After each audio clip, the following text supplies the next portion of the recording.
All right, 2 weeks ago we had the big reveal of Joseph to his brothers. Last week, he's got his brothers send him back home to bring Jacob down there and give him the good news that Joseph was still alive. So this week we're just going to take briefly a look at the famine. Remember, there's 4 to 5 years left of this severe famine that the whole land has to go through, and how Joseph not only was reunited with his family, he saved the whole land of Egypt. Is that 47? 47, yes, Oh. 47. I figured that out all by myself. And we'll begin with the first 6 verses. Feels a little weird standing here. King James, right? KGV. KGV. Good enough for Paul and Silas, good enough for me.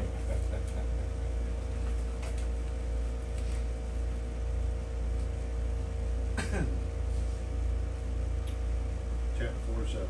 Then Joseph came and told Pharaoh and said, My father and my brethren and their flocks and their herds and all that they have are come out of the land of Canaan, and behold, they are in the land of Goshen. So they transported, it was just the brothers. Then now the whole family, the whole clan, wives, children, grandchildren. And he took some of his brethren, even 5 men, and presented them unto Pharaoh. So 5 of his brothers he took before Pharaoh himself. And Pharaoh said unto his brethren, What is your occupation? And they said unto Pharaoh, Thy servants are shepherds, both we and also our fathers. They said moreover unto Pharaoh, For to sojourn into the land are we come, for thy servants have no pasture for their flocks. For the famine is sore in the land of Canaan. Now therefore we pray thee, let thy servants dwell in the land of Goshen. And Pharaoh spake unto Joseph, saying, Thy father and thy brethren are come unto thee. So they present their case as shepherds. And when you think of Egypt, I think of more of desert land, but I guess that's why they went to the land of Goshen, where there'd be flocks, and where their flocks and herds could grain. And they settled there, and they're going to be there for the next 400 years. So as long as our settlers came from England to this country 400 years ago, that's how long they've been. It's almost as if to say we would go back, when we're going back to the promised land in Exodus, like we're going back to Britain again after being over here for 400 years. That's how long it will be. But this was the beginning process, how they would grow to become a great nation there. So they're all there. They're basically saying, we're not here temporarily, we're here permanently, we're set up for good. So then, the next thing we do, Joseph's father Jacob is elderly now, and he presents him before Pharaoh. So let's read about that. And we'll hear a little woe is me again from Jacob. Verses 7 to 12. And Joseph brought in Jacob his father, and set him before Pharaoh, and Jacob blessed Pharaoh. And Pharaoh said unto Jacob, How old art thou? And Jacob said unto Pharaoh, here it comes with the woe is me. The days of the years of my pilgrimage are 130. Few and evil have the days of the years of my life been, and have not attained unto the days of the years of the life of my fathers in the days of their pilgrimage. And Jacob blessed Pharaoh, and went out from before Pharaoh. And Joseph placed his father and his brethren, and gave them a possession in the land of Egypt, in the best of the land, in the land of Ramesses, and Pharaoh had commanded. And Joseph nourished his father and his brethren, and all his father's household with bread according to their families. I want to make a couple notes here. Now, I do want to say, now granted, Jacob has had his share of problems. We go from the beginning, from his deception with Esau and having to flee overnight and go into a foreign land, his being deceived by Laban, which, remember, he worked for 7 years, and then Laban gave him the wrong bride, and they said, well, you can have Rachel too, but you got to work another 7 years.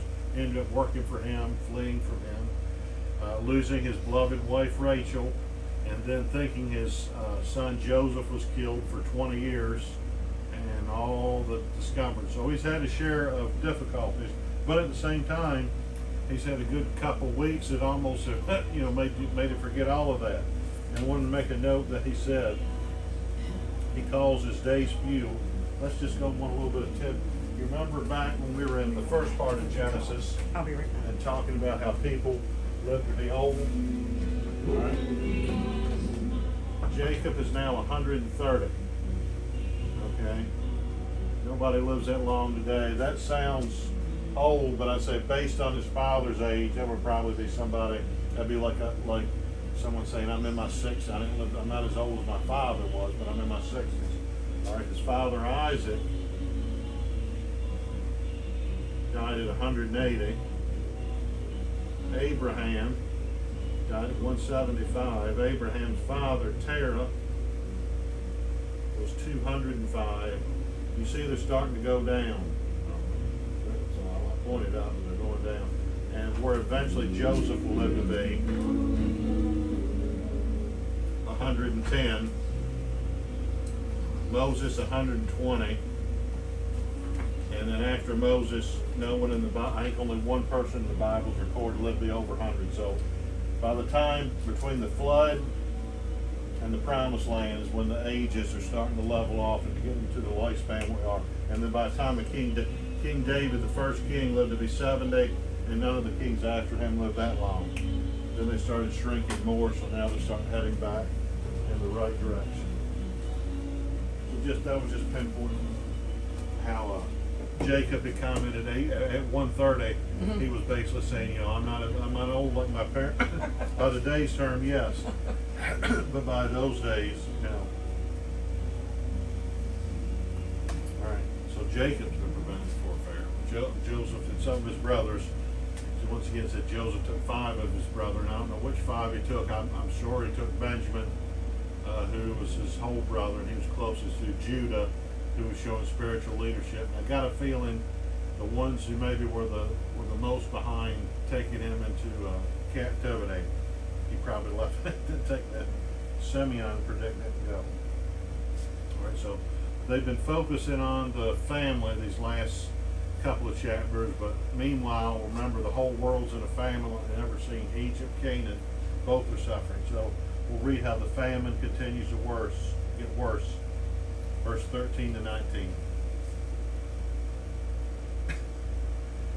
And there was no bread in all the land, for the famine was very sore, so that the land of Egypt and all the land of Canaan fainted by reason of the famine.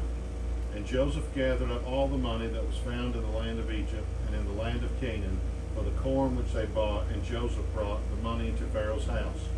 And when money failed in the land of Egypt and in the land of Canaan, all the Egyptians came into Joseph and said, "Give us bread, for why should we die in the presence for the money faileth?" And Joseph said, "Give your cattle, and I will give you for your cattle if money fail." And they brought their cattle unto Joseph, and Joseph gave them bread in exchange for horses, and for the flocks, and for the cattle of the herds, and for the donkeys, and he fed them with bread for all their cattle for that year. When that year was ended, they came unto him the second year, and said unto him, "We will not hide it from my lord. How that our money is spent? My lord also hath our herds of cattle. There is not aught left in the sight of my lord, but our bodies and our lands. Wherefore shall we die before thine eyes, both we and our land? Buy us and our land for bread, and we and our land will be servants unto Pharaoh, and give us seed, that we may live and not die, that the land be not desolate." So we really begin to get a picture here how horrible things were. You know, this was a famine probably like no other. After 2.5 trips, Jacob and his family, we probably reached 3 years into it, so there's still 4 more years of famine to go. So first the people of Egypt and Canaan paid all the money they had. You know, imagine the money's depleting in their homes, but they're like, what's the point of it if we're starving to death? So after that, next they give up their livestock. When they've run out of money and they still out of food again, they had to take their cattle, their sheep, their donkeys, whatever, and exchange that. So Egypt, the nation, is getting everything now, and they're having nothing. They're becoming more dependent on them. So plus no money, and this is after year 4. So now no money, no livestock. What do they do next? They're out of food again, so they only have their own bodies and their own land. So now on the surface, this looks like a corrupt government taking advantage of the people, but instead It's a wise leader, Joseph, who's basically saving their lives. Joseph is the opposite of this. You know, he's demonstrated nothing but integrity, and the Lord is using Joseph to build up the land of Egypt, where they basically own everything. So they have no money. So all the people around them have no money, they have no livestock, and finally they have to sell them their actual land. And you would ask, well, why would they do that? If you're starving to death, you know that none of that stuff is going to do you any good to begin with. So this is complete and utter devastation. And so the Lord not only is his plan to begin his nation of Israel here, he also used this event to save probably thousands and thousands of people from dying of starvation. So now let's talk a little bit more about Joseph's plan. Now we see Joseph's plan into implementation. Verses 20 to 26. And Joseph bought all the land of Egypt for Pharaoh, for the Egyptians sold every man his field, because the famine prevailed over them, so the land became Pharaoh's. And as for the people, he removed them to cities from one end of the borders of Egypt, even to the other end thereof. So Joseph all sends them to a place to live. Only the land of the priests bought he not, for the priests had a portion assigned them to Pharaoh, and did eat their portion with Pharaoh gave them, wherefore they sold not their lands. Verse 23. Then Joseph said unto the people, Behold, I have bought you this day and your land for Pharaoh. Lo, here is seed for you, and ye shall sow the land. And it shall come to pass in the increase that ye shall give the fifth part unto Pharaoh, and 4 parts shall be your own, for seed of the field, and for your food, and for them in your household, and for food for your little ones. And they said, Thou hast saved our lives. Let us find grace in thy sight, in the sight of my Lord, and we will be Pharaoh's servants. And Joseph made it a law over the land of Egypt, and to this day, that Pharaoh should have the fifth part, except the land of the priests only, which became not Pharaoh's. I remember when I was growing up and the Soviet Union was still in existence, they would contrast here how life was so good in America, and it was a land of abundance, and there are people, you know, would have to wait in line for just bread or any minimal thing, just contrasting the life of a free society compared to a communist society. And one of those things of socialist communist society is, on paper, you know, it sounds like it's okay. It's like for everyone to be equal, no one to have an excess, no one to be in lack. But it doesn't work that way because it's run by corrupt people. It usually always happens. The few people in power, they have everything. So they're living like fat cats, living a luxurious life, and while the people are starving to death. And most of these things are atheist-based, so they feel there's no God to be accountable to. An exact contrast there. Joseph could have the people where he wants them. They're starving. They've literally given them every single thing that he has, so they have nothing at all. And instead of, you know, clamping the foot down and conquering the land for the government, he saves the people. You know, he sets up in places to live. He gives them grain for food. If they don't have that grain, they die. And he also says 80% of that grain you can keep for yourself, and 20% you give back to the Pharaoh. So that's kind of the way of paying taxes. So they still, which is about 20%, which is about, sounds about right. So Joseph has done this great thing, right? Ask a person from the communist countries what they thought of their dictators back in those days. You know, they probably, you know, unless being afraid of getting their head cut off, they would tell you how horrible they were. But let's read verse 25. This is what these people said about Joseph. Thou hast saved our lives. Let us find grace in the sight of my Lord, and we will be Pharaoh's servants. When you read how Joseph done so much for his country, you think, how could they turn on them and make them slaves? But 430 years is a long time. Things can be forgotten, long forgotten to them. There's 2 dates of the Exodus we're going to talk about in the next couple of weeks, and I'm going to go with this date here that gives the children of Egypt, or children of Israel in Egypt, a longer time. It gives it more time for them to populate and for the pharaohs to come and forget. You know, there was a man named Joseph who lived, who literally saved their lives. As time comes, people forget. And remember, you know, there's no internet, TV, television up in. There's just a few scribes writing hieroglyphics on the wall, so it's not like this is easy access to find this information about this great leader named Joseph. Back to now Jacob's remaining years, verse 27 and 28. And Israel dwelt in the land of Egypt, in the country of Goshen, and they had possessions therein, and grew and multiplied exceedingly. And Jacob lived in the land of Egypt 17 years, so the whole age of Jacob was 147 years. Don't go to the board again. I want to show you a little something here.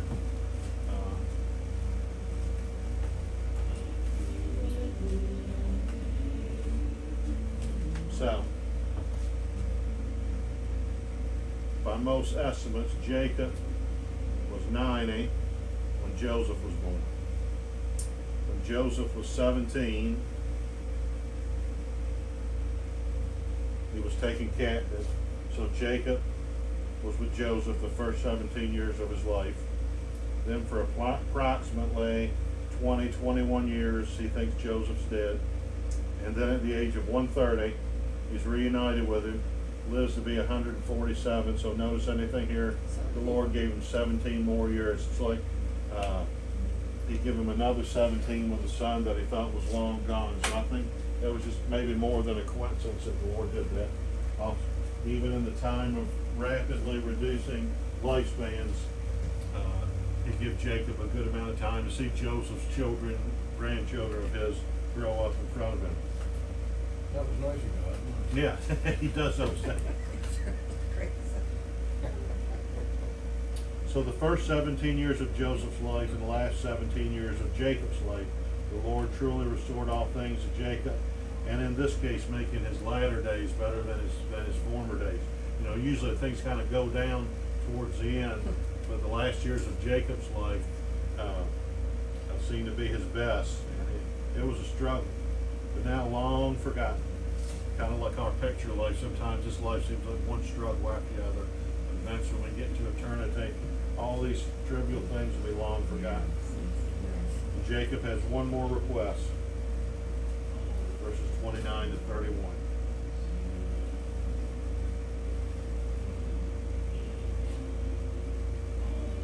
And the time drew nigh that Israel must die, and he called his son Joseph and said unto him, If now I have found grace in thy sight, put I pray thee thy hand under my thigh, and deal kindly and truly with me. Bury me not, I pray thee, in Egypt, but I will lie with my fathers, and thou shalt carry me out of Egypt, and bury me in their burying place. And he said, I will do as thou hast said. And he said, Swear unto me. And he sware unto him, and Israel bowed himself upon the bed's head. Jacob has one last command for Joseph.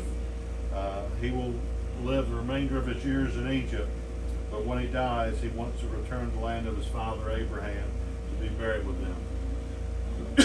And basically, I said they've made 2.5 round trips to Egypt. When they take Jacob back, that's the third trip, to bury him. There Abraham is buried with Sarah.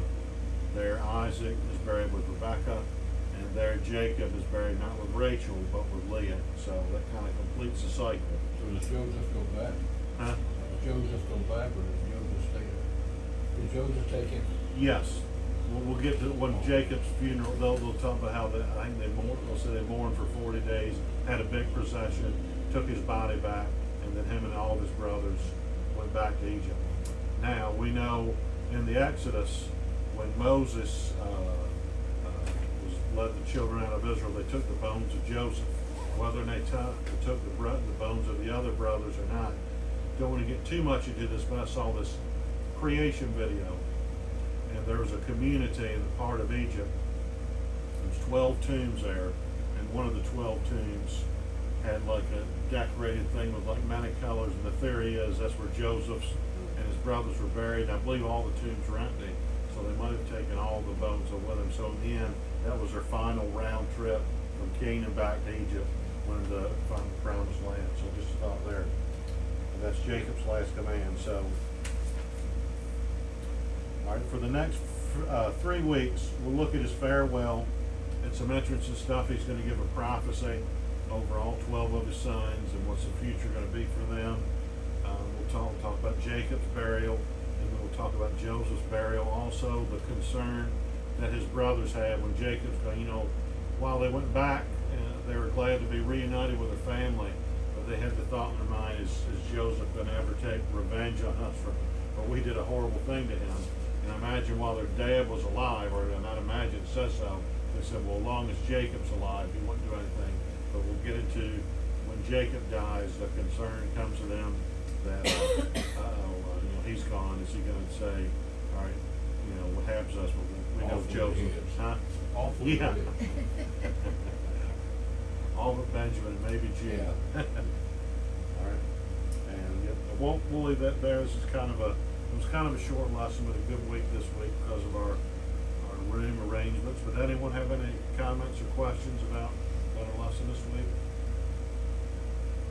Thoughts? I saw where in September, I forgot the date, but they announced that Sight and Sound is gonna, one night only on TV, gonna show David.